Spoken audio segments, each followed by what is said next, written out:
Again, I think it's a miracle that in the world, and especially when you do evangelistic work, that we have a holiday, which where at least Jesus' name is mentioned. What people believe is a lot of things out there, but nevertheless, his name is lifted up, and Christmas is used, and so it's an unbelievable reality in our world. Just sort of testifies to the centrality of Christ in the world. So, hope you're having a good Christmas and Christmas Eve. Dave Block is with me today. We just met really Labor Day weekend, and we were in Los Angeles by virtue of working on the Super Bowl. And David contacted me. He lives down in San Diego, and he was just getting started to do evangelism, and he came all the way up to join the team leaders for a day out there at LA Coliseum. And so he's been incrementally getting involved and going out. He's actually met a couple of guys in his area, Ignacio and some other folks. And so the Lord's working here. And so we're excited to talk to David, especially since he is someone who's just getting going, and looking forward to what he has to say about that. So we're going to come on the screen. Hey, hello, Bill. Dave, how you doing, sir? I'm doing good, brother. How are you? Good. Well, you know you live in God's country down there. If anybody's ever been to San Diego, they know that that's a special place. What do you think? I tell you, I've been blessed, Bill. I've been here, over 50 years. About 25 years in LA, another 25 plus in San Diego, and yeah, I've tried living in other cities. I've tried Houston. I've tried down in Miami, Vegas. It's just, I tell you, it's just not the same. I know the cost of living is expensive out here, but we pay for the weather. It's it's worth it. It's worth it. That's funny. You rent the weather out there, and it does Yeah. a job. Well, cool. So tell us a little bit about how in your what happened in your life, Dave, that got you to even think about evangelism before you started doing anything. Yeah. I'd love to share on that, Bill. You know, I don't know if I probably mentioned it to you that I was born in the Jewish faith, and I was raised in the traditions of circumcision, Hebrew school, bar mitzvahs, and celebrating the high holidays of Rosh Hashanah and Yom Kippur. And I grew up a Reformed Jew, and was never, deeply religious. I was basically, you could call me a Jew without a clue. Uh, I was believing in God. I know that we were the chosen people, but rejecting Jesus. But while being told we're still waiting for the Messiah to come. At the same time, I was taught that as long as I did good things, helping the needy, I didn't rob or cheat anyone, respected others, had a close, family relationship, I would be considered a good moral person, and this would be good enough for God to let me into heaven and be with my loved ones. Not knowing, of course, that no matter how good I've been, it will never bring favor to God without the blood of Jesus to cleanse me of my sins. So, I was a lost soul for a very, very long time. I experienced many hardships, divorce, depression, bankruptcy, but I'm blessed to have, be a father to two healthy, beautiful boys who are now 27 and 23, now young men. Um, so going, basically, in my change of events happened in 2019. When I met a Christian friend who reintroduced me to the Bible and the truth of Jesus Christ. At first, I was more curious than interested, but over time, things changed. I began to realize, that God had a plan in place, and to allow the truth to be revealed. And I can still remember like how I was living, right before this change happened. I was, questioning my life, and, why am I making such poor decisions in my life, and why I was not able to turn things around. And, I would pick up, those little pocket Gideon's Bible, and I'd read a Psalms or a Proverbs here and there. I would ask God to help me, but only when I found myself in a tough spot. Sure. So, but as I submerged myself, in reading more scripture, I started developing a basic understanding of what God was really telling me. And over time, and an overwhelming and overwhelming hunger, for the truth and God's words. Praise the Lord. Eventually, I completed a full year in reading the Bible from Genesis to Revelation in 2020, and I started attending church and got baptized soon after. But I have sad news. My father, who it's kind of tough for me to talk about, but uh, he passed away about 4 months ago. He was an unbeliever. I had attempted to talk with him about, you know, about my conversion and my um, truth that I found, but he didn't want to hear it. But um, but but what has happened is that my desire has been since that to be a blessing to the Jewish people, by seeking the truth of eternal life through Yahusha, the Messiah. So I feel a calling, Bill, to really reach out to the Jews as much as I can. You know, I just feel it in my heart, that I was called upon the Lord to do this to reach out to them as well as anyone else, the lost out there. So yeah, because I found some interesting reasons, and I couldn't understand, why I saw the truth and why they're still looking for the truth. Some of the things they believe are, you can't be a Jew and believe in Yahusha, which is based on a tradition, a cultural position that's been passed down from, all the way back to the time Jesus walked the earth. And then they are taught that God cannot appear in any other form and shouldn't be contained in any another form and should not be contained in any kind of image. And then they have a misunderstanding of what Yahusha taught about the law and feel he rejected the law and tried to do away with the law, but actually he fulfilled the law. So um, most Jews who have really not studied the Bible. I've asked members of my family, not one of them has ever really picked up a Bible and really gone through it. And what little they know is limited to the Old Testament. And I found out actually in Israel, there's no bookstore that will even sell a Bible with the New Testament included. No way, really. That's funny. Yeah.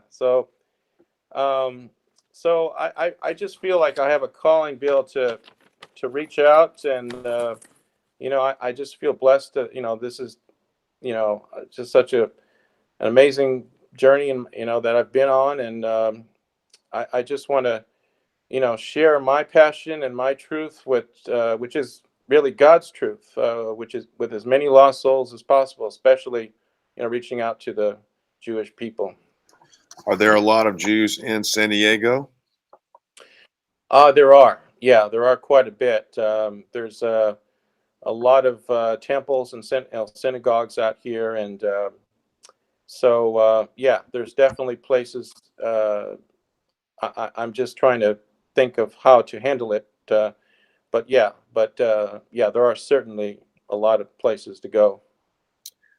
You'll probably find this interesting. Like early on for me in Atlanta, there was a Jewish synagogue over there in see if I can think of the neighborhood, but there was also a a Protestant church just next door, and one of the pastors there, was trying to reach the Jews, and so I went to one of the services, and so on that particular day, uh, the Jews were walking down the sidewalk, I guess, to the synagogue because that's kind of the way it works, right? You don't drive, or I don't know the Right. tradition. So I Yeah. Right. saw them Right. Yeah. right there, and they actually on that day, oh wow, it was a special service that several members of the synagogue had come into the church, and they were definitely upset with what was going on. So I've seen a little Mm. bit of that, and I'm sure. And I was in New York one time, and they had a lot of Jews, and so why is there such hostility towards the Christian community. It seems like it's well, there's two questions here, but one, just on the surface, it seems to be an extra hostility. Maybe that's not true. Is that true? I think there is. I think the Jews blame a lot of the Christians on what happened to them. Whether it be the Holocaust or other persecutions that happened to them. Yeah, there's just it's unfortunate that a lot of the rabbis and there's the anti-missionary groups Oh yeah, I've seen some of are, are those. are just are teaching wrong theology, wrong theories, and I just feel sad, that this is, they're just, not showing the full truth. I mean, if you read like Isaiah 53 in the Haftorah, they finish up at like Isaiah 52.4 and started up in 54. They skip No a way, really? section. Yeah, and in the weekly reading, they skip a section. They don't want to talk about the suffering servant uh, and talk about, because that's all points to Jesus, and they simply skip that section in the Haftorah in the weekly reading in the temple. So it's just, I just don't understand why. Obviously they're trying to hide the truth, but it's so obvious. It's just, I mean, I saw it in clear sight, and that's I funny. just I pray for the Jewish people again, that they would just, wake up and be blessed to know that, you know, that Yahusha came. He's here. He came the first time as a suffering servant. He will return as a King of Kings All right. and Lord of Lords. And I do fear, Bill, that in Revelation they talk about the Antichrist, and he'll be coming down, appearing, miracles and wonders, and I fear that a lot of the Jews and those non-believers will take the mark of the beast and follow this Antichrist. And so I'm just trying what I can to you know tell the truth before that happens. I want so many of you know seeds to be planted, so through the grace and mercy of the Lord, he would save them, save the people. So um Do we ever yeah. talk about Mitch Glazer and Chosen People Ministries? Yeah, I actually read Mitch's book, Mhm. Isaiah 53 53. Did you explained. like Yeah, that? yeah, I loved it. I loved it. I'd love to meet Mitch myself. Actually, my team leader Andy Schmelzer introduced me to Mitch, and he talked about him. And Yeah. yeah, and then I read his book, and I love it. And I'd love to meet him personally, to tell you the truth. And that's his mission. He spoke to one of our Super Bowl outreaches in New York City and brought a bunch of those books. We ought to see if he can get you some of those books if you're going to go out and evangelize. He probably knows some folks down there with you, all that stuff. He's obviously been at it a long time. So, Yeah, I'd love to. I believe he does some groups. I don't know if it's in New York or somewhere, where they go to the Jewish neighborhoods specifically and reach out to them and preach out there. So I'd love to be part of that. Yeah, I'd love to man. reach out to him and be involved. Well, that's great to know. So, in the preaching and evangelism in general, how has that been? What you expected? Has it helped you sort of get just used to it in terms of just in general, but also in approaching Jewish people? Yeah, definitely. The first time I preached was, I have a brother in San Diego. I think you may have spoken to him. His, Yeah, his name is Brother Ignacio, and that's I go with him. He's a wonderful brother. He brings a whole setup with him, and he has a beautiful voice, and he sings beautiful songs, and he gives me moments to preach, and I've been blessed to go out there and share the word. And I honestly feel that, each time I do it, I feel more confident, more bolder, and I feel the Lord is blessing me with you know with what His message is. So of course, uh, I still feel like I have so much to learn. I'm so new in this, and I'm looking forward, Bill, to really the Super Bowl outreach to have fellowship with the brothers, to just, pray about, the best ways, that we can reach the lost and share the gospel. And I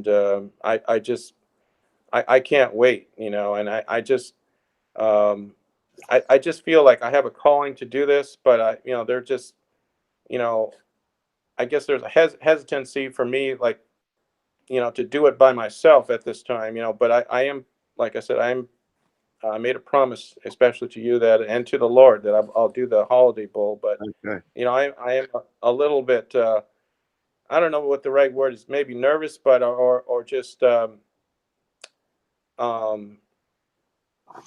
not as bold as I'd like to be about it. But I feel like I'm just going to go out there and pray. I'm going to pray with Andy, my team leader, right before I go out there. I'm going to pray on my own. I'm just going to ask the Lord to help me share the word, and just see what happens from there. Well, that's true. I mean, the fear thing, I think you have to reckon with the fact that that we are afraid, that we actually are fear man. And I think, part of the journey is just Yeah, a deeper revelation of how much of a sinner we are, and part of that sin is being afraid of what people are going to say about us. So, yeah, that's true. I mean, I've been approached by a couple of hecklers, and they kind of stopped me in my tracks a little bit.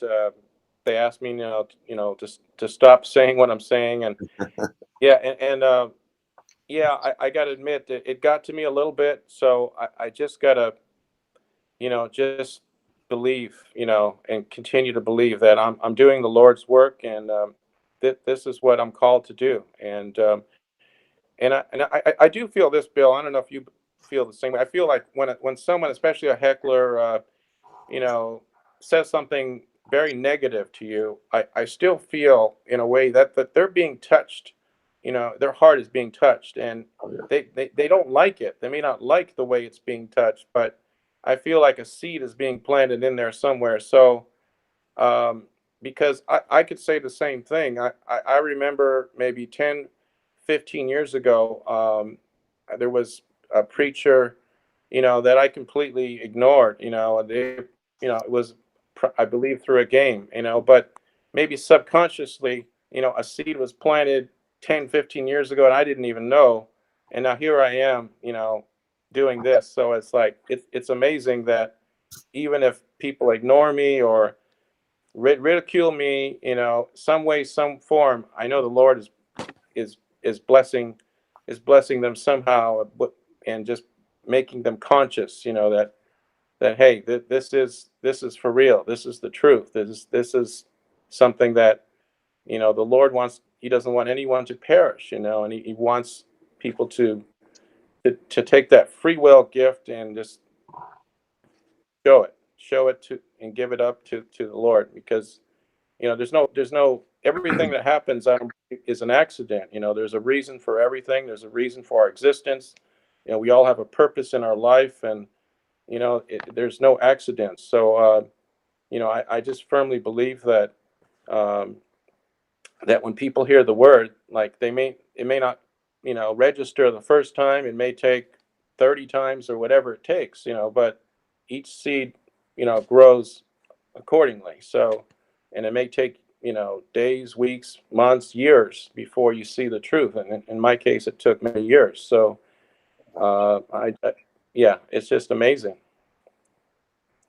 Yeah, through the process, you learn how God works, and that's what you're talking about. The word is a seed, Yeah, and it germinates. And the other thing in life as well, you just see the concepts of, somebody's got a new product, they got a new idea.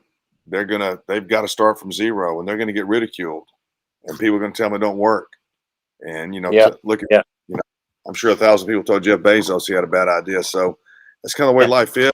I think that gives me a lot more comfort that, it's just nothing unusual. It might be unusual for us because we haven't really stepped out like this by anything else, but it's not an unusual experience. But it is centered around, the Christian Christ and the Christian message, and that is what distinguishes what we're doing. But it's not an unhuman thing. It's not like, a weird thing. I think that's what people say. Hey, you're a weirdo. No, we're not weird. We're just, that's just the way it works. Yeah. Okay. So, you Okay, see what that's I'm saying? good. So, Yeah. but that's okay. They can call me a weirdo, whatever you want to call me. I'm still preaching the word. Right. It's whatever they want to say. So, but yeah, I just have to like not take things personally, Right. and I sometimes my ego gets the best of me, and I want to stand up and say something, but I realize I have to respond in a loving, kind way. Respond as the way that Christ would respond. So I have to take down all my feelings that I have to be right and you got to be wrong, and take that out of the picture. Right. So You'll do that's good. speaking truth. Perseverance is the key. That's why we see, faithfulness is a key. He perseveres to the end Yep. of the day, and then you start to see the practical implication of that. So, and you're on it. Just got to keep pressing on, bro. That's the key for everybody. Keep pressing on and keep learning. Hey, if somebody Amen. Amen. contacts you, and Lord willing, they might or will, and join you, how do you want them to contact you? I'm going to enter that information in this video. Yeah, thank you, Bill. They can reach me on my cell phone, All right. which is 619 254 2456. Okay. Or they can reach me on my email. My email is a little bit long, but my gratitude life. So my gratitude life at gmail.com.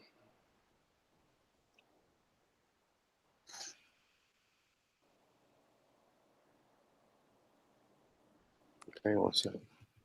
No problem.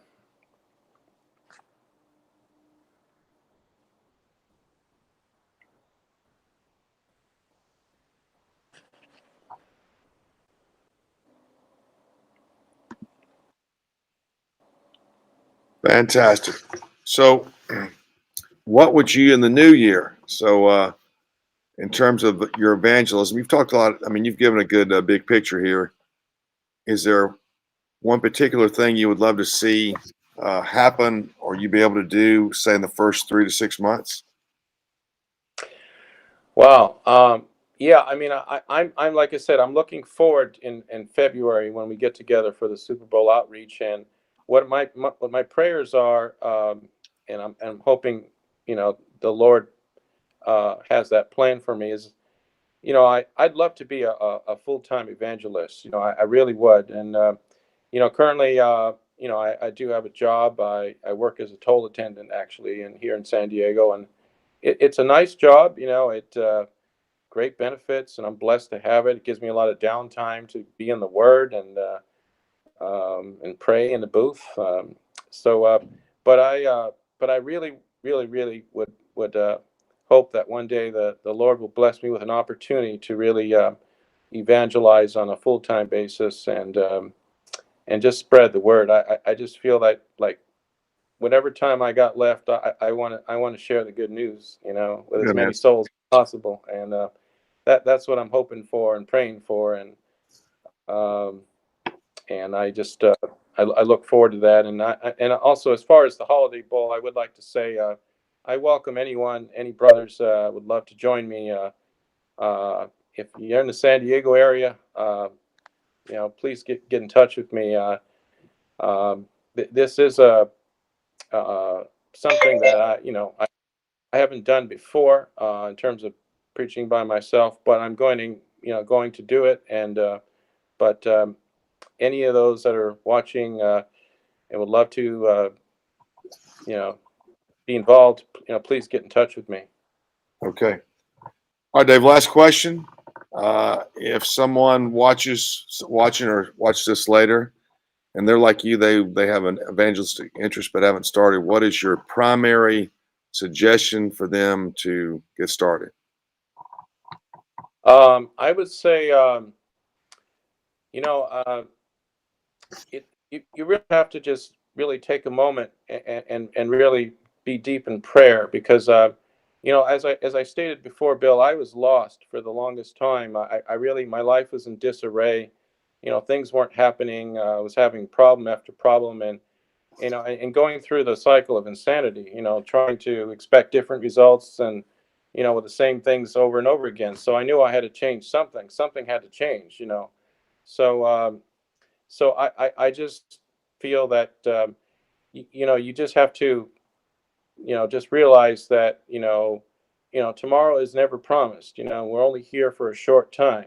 So with whatever breaths you've got left in your body, you've got to make the best of it. And and I just feel like if I'm going to dedicate myself in one thing, in just one thing in this lifetime, um, it's it's to share the good news, because I just feel it would be such an unbelievable feeling when we reach heaven, and someone approaches you and says, I'm here because of you. And that just keeps me going. That keeps me going, to know that that could be a distinct possibility.